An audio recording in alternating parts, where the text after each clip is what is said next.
नमस्कार दोस्तों, स्वागत है आपका स्टडी फॉर सिविल सर्विसेज में। वीडियो को पूरा देखिए। कोई भी आपका फीडबैक है, कोई सजेशन है, तुरंत वीडियो में कमेंट करके जरूर बताइए। अच्छा लगे तो वीडियो लाइक जरूर कर लीजिए और ऐसे वीडियो लगातार फ्री में पाने के लिए चैनल को तुरंत सब्सक्राइब कर लीजिए और बेल आइकन को जरूर टैप कर लीजिए ताकि आगे भी सारे वीडियो आपको मिलते रहे। यूट्यूब में फॉलो करते हैं तो प्लीज ये वाला फ्री टेलीग्राम चैनल जरूर ज्वाइन कर लीजिएगा। सारे नोटिफिकेशन, सारे अपडेट यहीं पे आते हैं, ध्यान रखिएगा। स्टडी फॉर सिविल सर्विसेज का कोई भी पेड ग्रुप अगर आपको ज्वाइन करना है तो सिर्फ 85648805309695238606089452386455 यही नंबर है हमारे, सिर्फ जहां पे कॉल या व्हाट्सएप कर सकते हैं।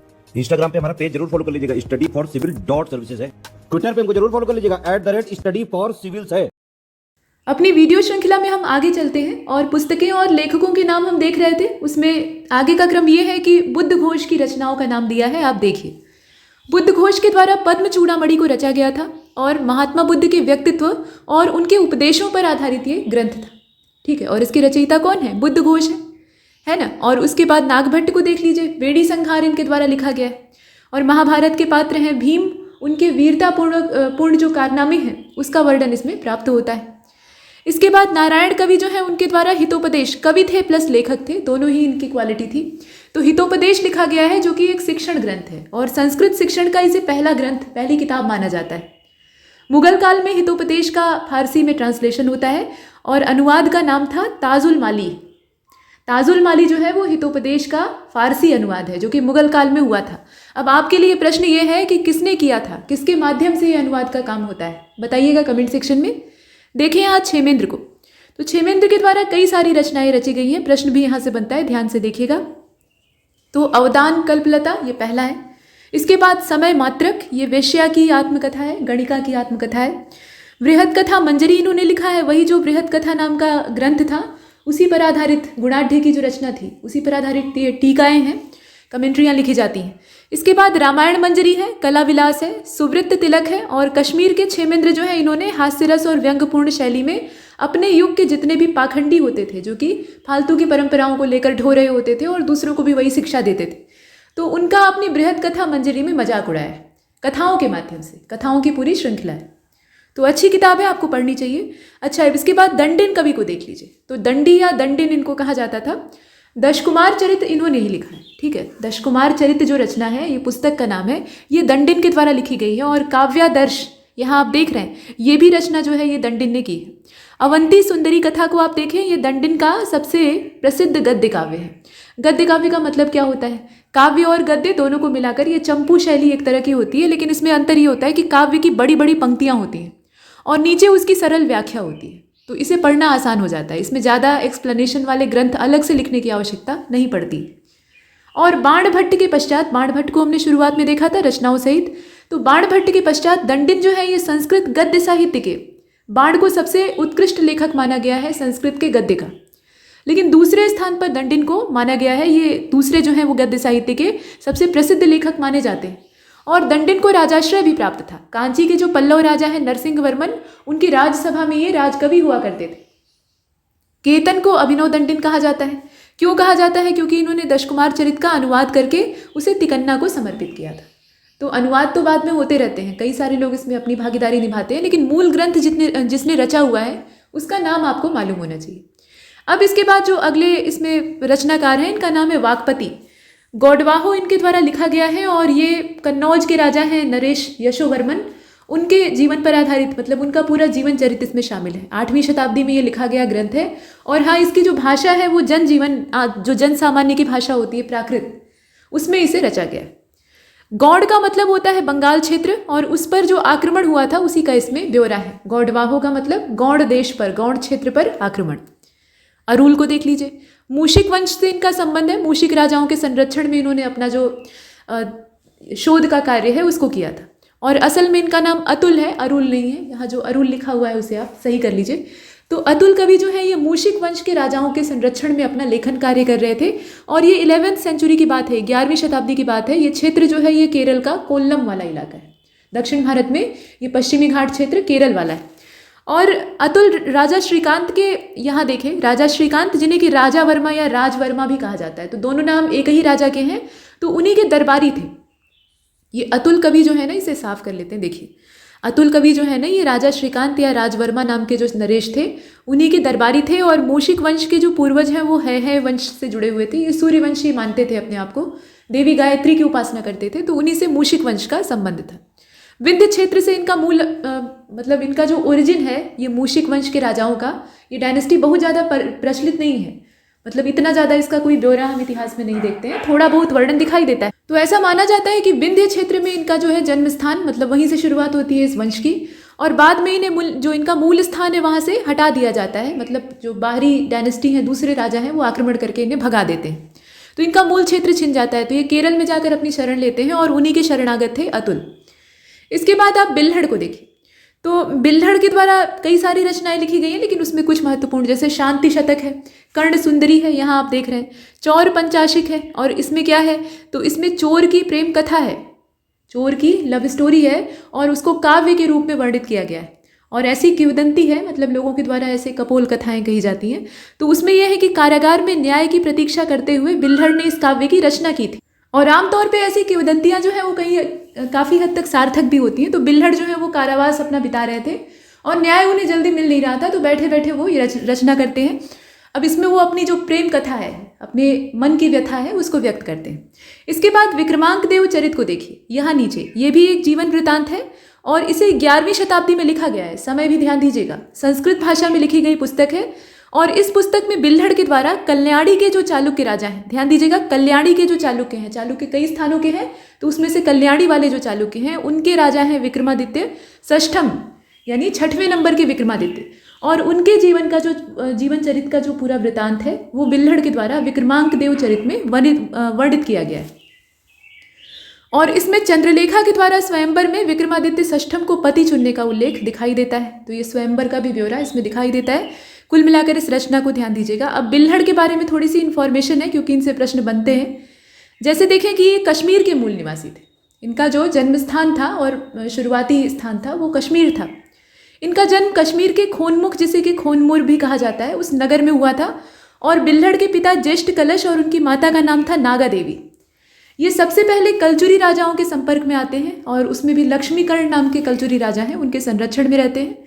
बाद में इन्होंने लक्ष्मीकर्ण के राजकवि गंगाधर के साथ शास्त्रार्थ किया और गंगाधर को पराजित कर दिया, लेकिन वहाँ पर इन्हें बहुत ज़्यादा सम्मान नहीं प्राप्त होता, इनकी प्रतिभा को सही स्थान नहीं मिलता है अपनी विद्वता दिखाने के बावजूद।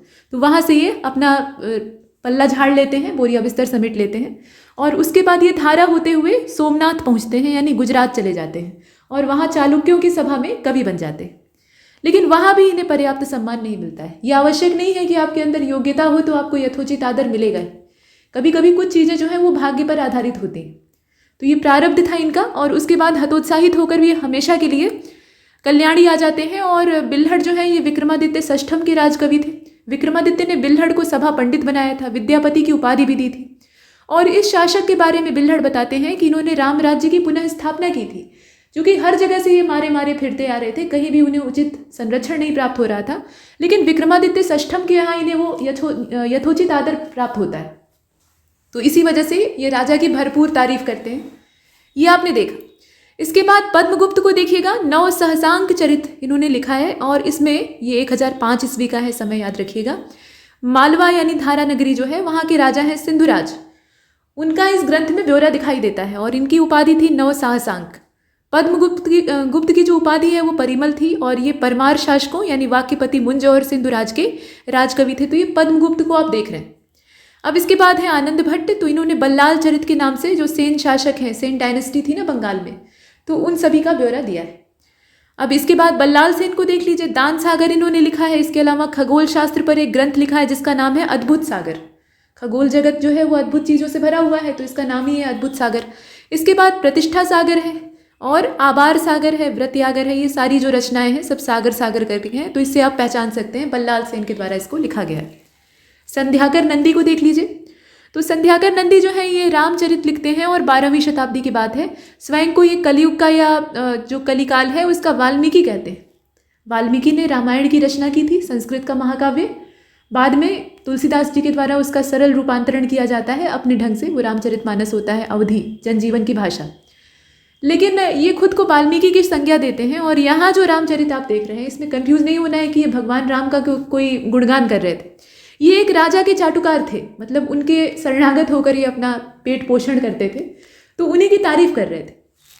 तो यहाँ वही है, रामपाल नाम के जो राजा थे उनको ये राम के रूप में वर्णित करते हैं, भगवान राम की पदवी पर बैठा देते हैं। और रामचरित जो है वो एक श्लेष काव्य है। श्लेष काव्य का मतलब ये होता है कि बहुत सारी कहानियाँ जो मूल कथा है उसके साथ चिपकी रहती हैं, और ऐसा जो काव्य होता है वो नितांत बोझिल हो जाता है।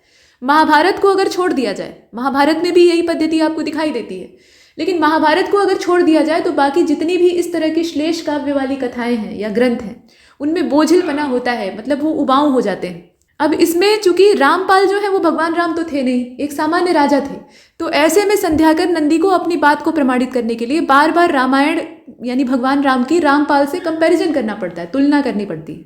तो कथाएं साथ साथ चलती हैं। कैवर्त विद्रोह का भी इसमें उल्लेख मिलता है, तो कुछ मामलों में ये ऐतिहासिक महत्व रखता है। इसके अलावा संध्याकर पाल वंशी जो शासक हैं इनको समुद्र देव की संतान बताते हैं कि भाई इनकी जो पैदाइश है वो कोई ऐसी वैसी नहीं है, मतलब ये अद्भुत तरीके से जन्म लिए हैं, समुद्र की संतान। तो ये सब महिमा मंडन करने का तरीका है। इसके बाद चंद्रप्रभा सूरी को आप देखें, मध्यकाल तक आते आते ना ये चाटुकारिता बहुत बढ़ जाती है। प्राचीन भारत में भी रहती है लेकिन उतना नहीं। बहुत से कवि ऐसे हैं जो कि राजा के संरक्षण में भले रहे लेकिन राजा के एकदम तलवे चाटने वाले नहीं होते।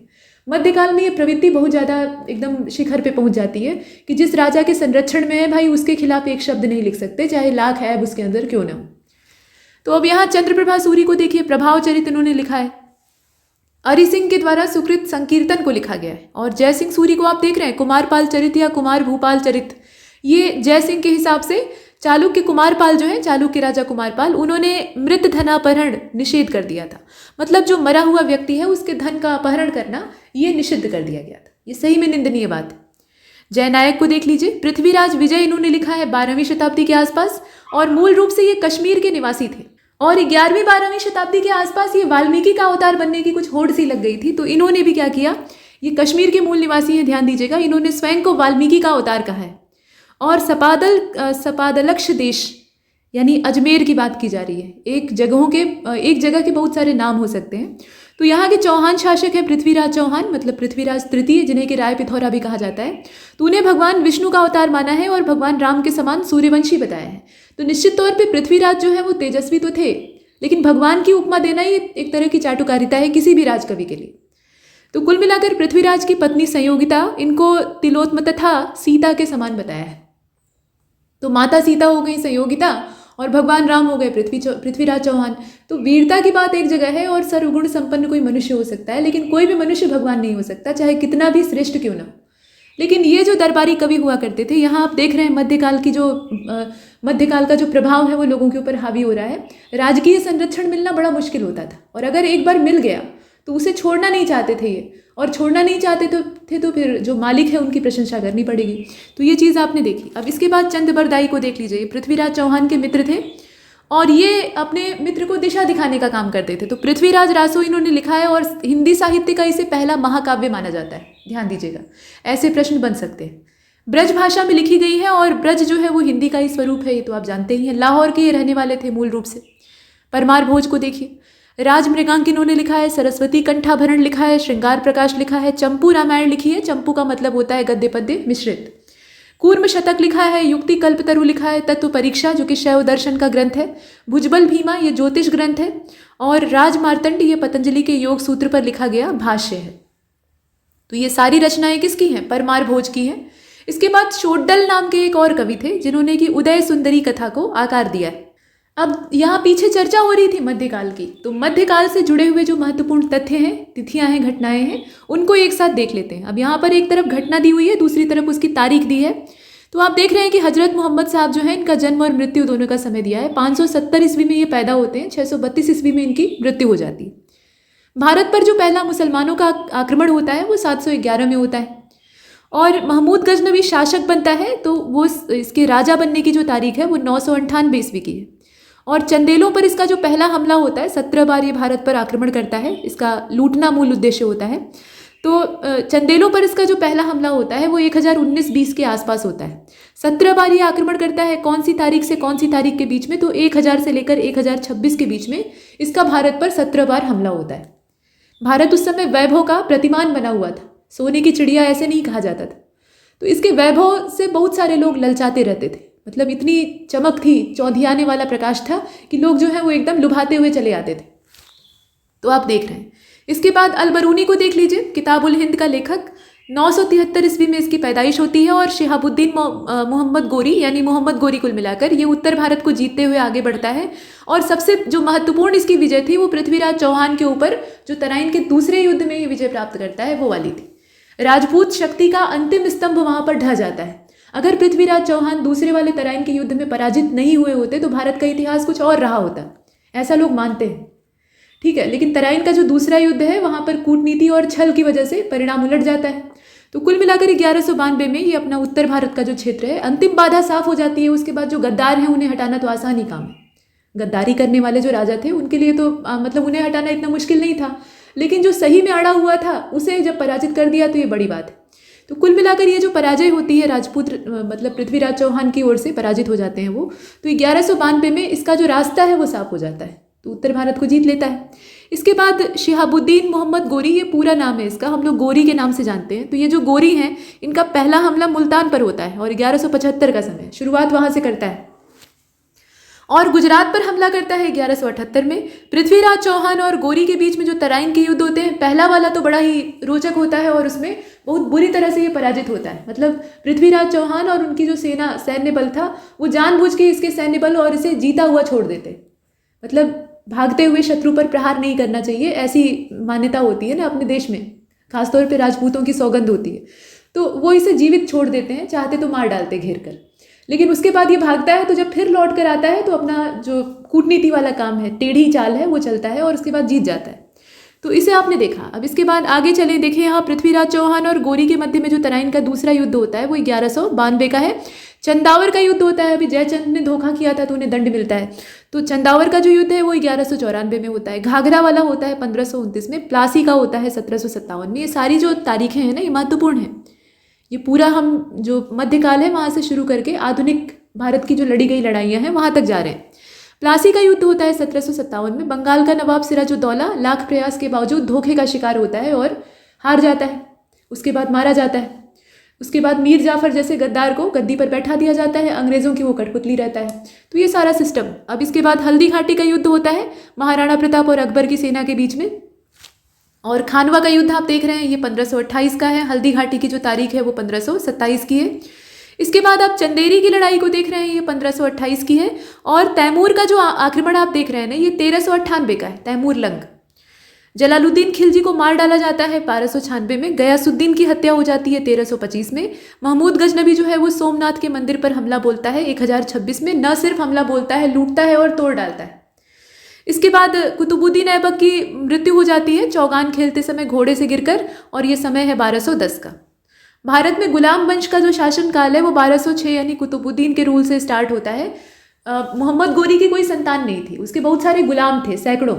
तो वो यही कहा करता था कि बाकी जो सुल्तान हैं उनकी बहुत सारी औलादें हैं जो कि उनके नाम को आगे ले जाएंगी। मेरे पास ये ढेर सारे वफादार गुलाम हैं जो कि बाद में मेरी कीर्ति को और मेरे नाम को आगे ले जाएंगे, मतलब मेरे उत्तराधिकारी यही होंगे। तो कुतुबुद्दीन ऐबक जो है वो गोरी का ही एक गुलाम था, वही आगे ये जो गुलाम वंश है इसकी नींव रखता है। बाद में इल्तुतमिश सुल्तान बनता है प्रॉपर तरीके से। तो ये सारी बातें हैं। अब इसमें देखें कि गुलाम वंश का जो शासनकाल है यहाँ आप देख रहे हैं, है ना, ये 1206 से लेकर 1290 तक का है। और गुलाम वंश का पहला शासक कुतुबुद्दीन ऐबक, इसका जो शासनकाल है वो 1206 से लेकर 1210 तक का ही रहता है। इल्तुतमिश ये पहला वास्तविक सुल्तान कहा जाता है दिल्ली सल्तनत का, तो 1210 से लेकर 1236 तक ये शासन करता है। और उसके बाद ये अपने बड़े पुत्र को उत्तराधिकारी नियुक्त करता है, लेकिन उसकी मृत्यु हो जाती है। बाद में इसमें आप देख रहे हैं इल्तुतमिश को ऐसा रियलाइज़ होता है कि उसकी जितनी भी औलादें हैं, जितनी भी वारिस हैं, उसमें सबसे योग्य उसकी बेटी है। तो वो अंत में अपने जीवन काल के अंतिम समय में रजिया को सुल्तान घोषित करता है। लेकिन दिक्कत ये होती है कि बीच में दूसरा जो इसका भाई है वो यहाँ पर कब्जा जमा लेता है अपनी माँ की वजह से, और उसके बाद रजिया को न्याय मांगना पड़ता है दिल्ली की जनता से, और अंत में रजिया जो है वो सुल्तान बनती है। तो ये दिल्ली सल्तनत में पहला ऐसा होता है कि महिला जो है वो इतने बड़े तख्त पर आसीन हो गई, और ये पहला और आखिरी रहता है। तो इसे आपने देखा, मध्यकालीन भारत की पहली महिला शासिका रजिया सुल्तान। इसका जो शासनकाल है ज़्यादा लंबा नहीं, लंबा इसलिए नहीं है क्योंकि उस समय महिलाओं के पक्ष में दशाएं नहीं होती थी। महिलाओं को सिर्फ उपभोग की वस्तु समझा जाता था। पर्दा प्रथा एकदम चरम सीमा पर थी, और कोई स्त्री जो है वो इतने ऊंचे सिंहासन पर बैठ जाए और तख्त संभाले, राज करे, और जो नीचे सुल्तान के वफादार मुलाजिम बैठे हुए हैं उन्हें ऑर्डर दे, तो ये सब बर्दाश्त लोग नहीं करते थे। दल चालीसा को बहुत खट्टा लगता है, तो रजिया को हटाने के षड्यंत्र शुरू हो जाते हैं और अंत में इसे मार डाला जाता है। तो कुल मिलाकर ये ज़्यादा समय तक शासन नहीं कर पाती है। इसके बाद गयासुद्दीन बलबन का जो समय है, और बलबन जो है वो दल चालीसा में सबसे शक्तिशाली अमीर हुआ करता था। ये पीठ पीछे बहुत लंबे समय तक शासन करता है, मतलब कठपुतली शासकों को बैठाकर पीछे से डोर खींचने का काम बलबन का रहता है। लेकिन प्रॉपर तरीके से सामने आके जो इसने रूल किया वो 1266 से लेकर 1287 थे। ये कहने भर का है, पीछे से शासन ये लंबे समय से चला रहा था। इसके बाद आगे बढ़ते हैं भाई। यहाँ देखिए आप, मोहम्मद गोरी की मृत्यु हो जाती है, 1206 का समय है। खिलजी वंश की स्थापना जलालुद्दीन खिलजी के द्वारा की जाती है, 1290 की बात है। जलालुद्दीन खिलजी ने अपना राज्याभिषेक करवा लिया और ये समय था 1290।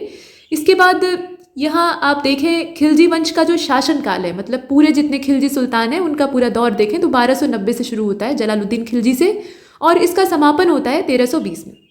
इब्न बतूता जो कि मोरक्को का मूल रूप से रहने वाला था, यानी अफ्रीकी यात्री हम इसे कहते हैं, ये भारत की यात्रा पर आता है और इब्न बतूता के द्वारा लिखा गया है यात्रा वृतांत, जिसका नाम है किताबुल रहेला, जिसमें कि पूरा तुगलक वंश जो है इसका ब्यौरा हमें दिखाई देता है। और मोहम्मद बिन तुगलक के समय में ये दिल्ली आता है और इसे दिल्ली का काजी बना दिया जाता है, बड़ा सम्मान प्राप्त होता है। लेकिन उसके बाद कुछ समय बाद मोहम्मद बिन तुगलक का माथा घूमता है और वो उसे जेल में ठूंस देता है और फिर बाद में जेल से निकालकर निर्वासित कर देता है, दूर भेज देता है यात्रा के लिए।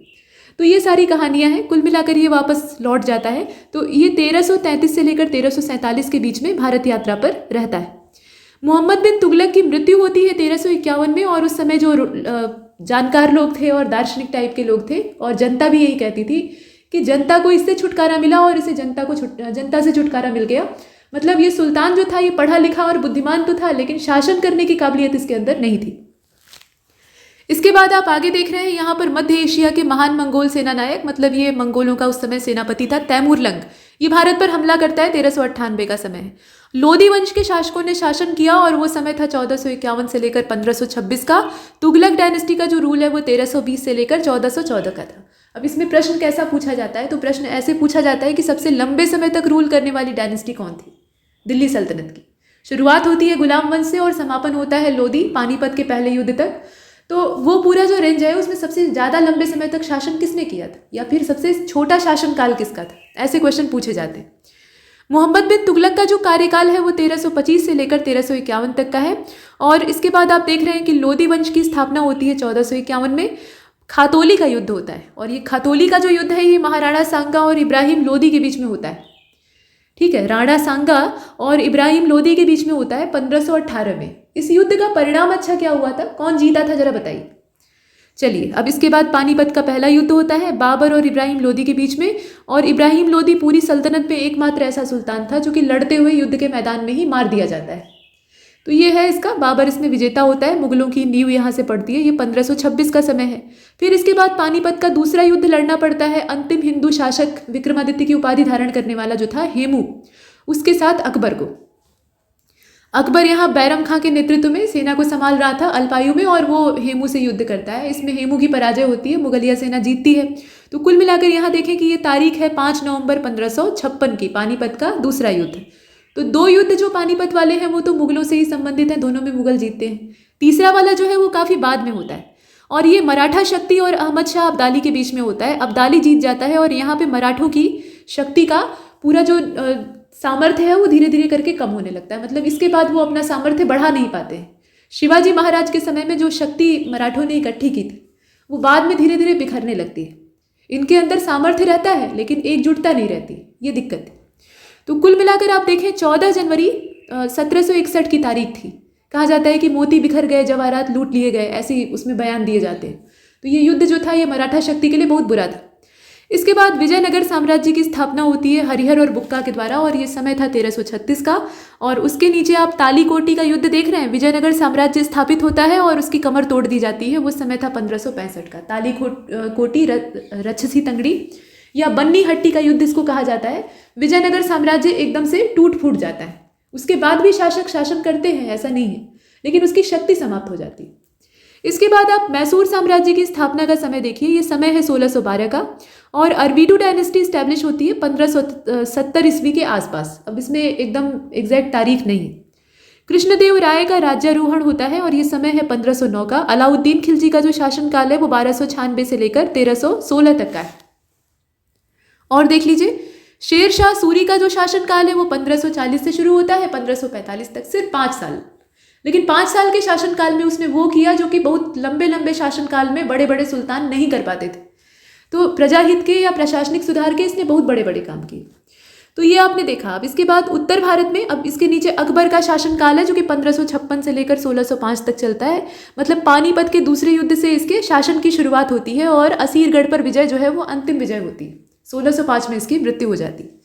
इसके बाद उत्तर भारत में रामानंद भक्ति आंदोलन के पहले प्रवर्तक के रूप में सामने आते हैं। तो इनका जो जन्म है वो 1299 में, यहाँ जो जन्म की तारीख है ना वो दी हुई है संत रामानंद की। मलूक दास जी का जन्म होता है, यहाँ आप देख रहे हैं, अजगर करे न चाकरी पंछी करे न काम, दास मलूका कह गए सबके दाता राम। तो ये मलूक दास जी जो थे ये पैदा हुए थे 1574 में। और घासीदास जी का जो जन्म का समय है वो 1756 के आसपास का है। गुरु नानक देव पैदा हुए थे 1469 में। मीराबाई की पैदाइश थी 1498 की, यहाँ आप देख रहे हैं टाइम आसपास है। और 1270 में नामदेव का जन्म होता है। संत तुकाराम का जो जन्म का समय है वो 1608 है। निजामुद्दीन औलिया की मृत्यु होती है 1325 में। और कबीरदास का जो पूरा जीवन काल है वो 1398 से शुरू होता है और 1518 तक रहता है, अच्छी खासी उम्र थी। इसके बाद गुरु नानक देव का जो पूरा जीवन काल है वो भी दिया हुआ है, 1469 से लेकर 1539, यहाँ आप देखें। और मीराबाई का जो जीवन काल है, यहाँ थोड़ा सा जो मैचिंग है नीचे वाला देखिएगा। देखिए, गुरु नानक देव का जो जीवन काल है वो 1469 से लेकर 1539 तक का था। और मीराबाई का जो जीवन काल है वो 1498 से लेकर 1557 तक का था। चैतन्य महाप्रभु का जो जीवन काल है, कीर्तन की शुरुआत करने वाले ये व्यक्ति थे, तो 1486 से लेकर 1534 तक इनका रूल दिखाई देता है। बाबर का जन्म हुआ था 1483 में और फरगना के सिंहासन पर ये बैठता है, माने फरगना की गद्दी पर बैठता है 1495 में। हुमायूं की पैदाइश है 1508 की और चुनार दुर्ग जो था उस पर पहला हमला हुमायूं के द्वारा होता है 1532 में। चौसा का युद्ध होता है 26 जून 1539 में, तो शेर शाह सूरी और हुमायूं के बीच में होता है। इसके बाद 1532 का समय है, देवरा का युद्ध होता है, कन्नौज का युद्ध होता है 1540 में और सरहिंद का जो युद्ध है वो होता है 1555 में। ये सारी लड़ाइयाँ हैं। सामूगढ़ का युद्ध होता है 1658 में। कालिंजर का जो युद्ध है वो होता है 1545 में। ये शेर शाह सूरी के जीवन का अंतिम युद्ध था।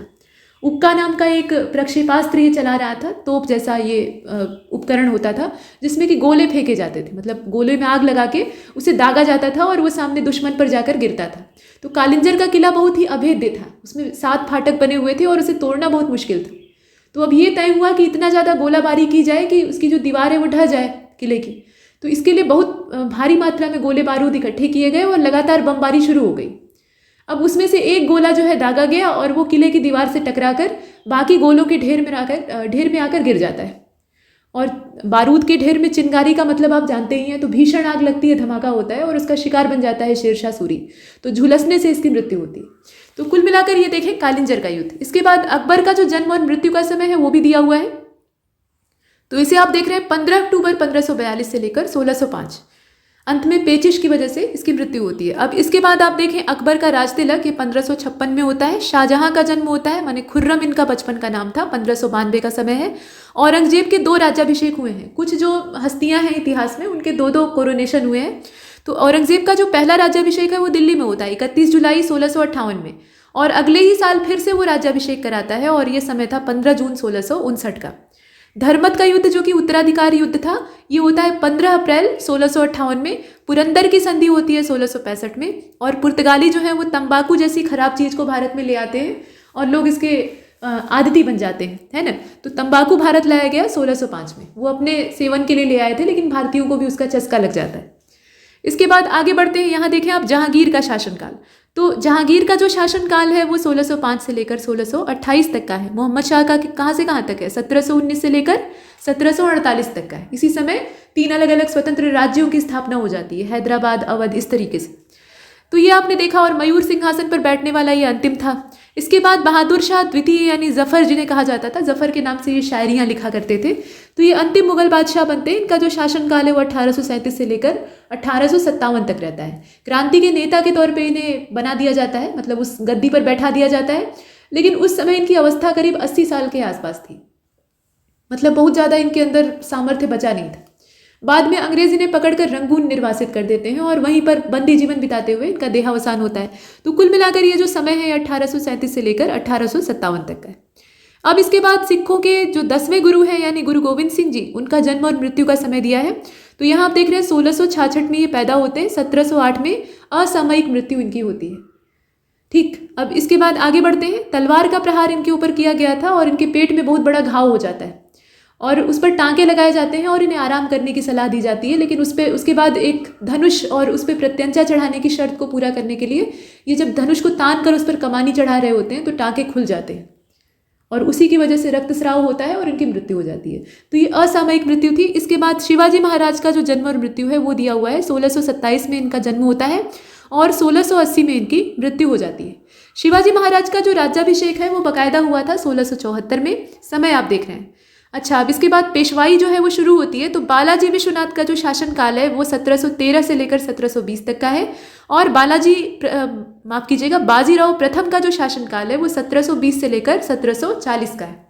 मराठा शक्ति एक बार फिर से ऊपर उठने लगती है। संभाजी राजे जो है ये छत्रपति शिवाजी के ज्येष्ठ पुत्र थे यानी बड़े बेटे थे। तो इनका जो समय है वो 1680 से लेकर 1689 तक का है और माधवराव जी का जो शासनकाल है वो 1761 से लेकर 1772 तक का है। राजा राम जो है ये शिवाजी के द्वितीय पुत्र थे और इनका जो जीवन काल है वो 1689 से लेकर 1700 तक का है। शिवाजी द्वितीय जो कि राजा राम के पुत्र थे। यहाँ आप देख रहे हैं, अब मराठा शक्ति आपस में ही उत्तराधिकार को लेकर संघर्ष कर रही थी। तो जो शिवाजी द्वितीय है राजा राम के पुत्र, इनका जो जीवन काल है वो 1700 से लेकर 1708 तक का है और इसके बाद आप ये शासन काल है असल में। और इसके बाद छत्रपति शाहू जी महाराज जो कि संभाजी के पुत्र थे। तो शाहू जी महाराज का जो पूरा समय है वो है 1708 से लेकर 1749 तक का। और भी है, देखें आप, आमेर की राजकुमारी से अकबर का विवाह होता है। जोधाबाई हरखाबाई उनका नाम था असल में।